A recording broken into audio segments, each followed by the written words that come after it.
Musibah banjir yang merendam ribuan rumah di Kabupaten Tanah Laut membuat sekitar 30.000 jiwa menjadi korban. Mereka tersebar di Kecamatan Bati-Bati, Kecamatan Takisung, Kecamatan Alu-Alu, dan Kecamatan Plehari. Semuanya 12. Ya. Cuma memang tidak seluruh desa tergenang, sebagian-sebagian itu tergenang.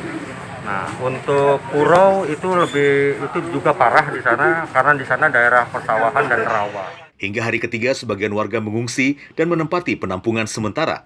Sejumlah bantuan sembako terus mengalir ke lokasi bencana dan dapur umum yang disiagakan Pemkab Tanah Laut. Untuk saat ini kita kebutuhan pokok ya, beras dan ikan lauknya. Karena kalau untuk beras kita sebentar lagi juga akan di drop lagi. Kebutuhan beras sehari sekitar 2 ton kita share untuk semua dapur umum yang didirikan saat ini.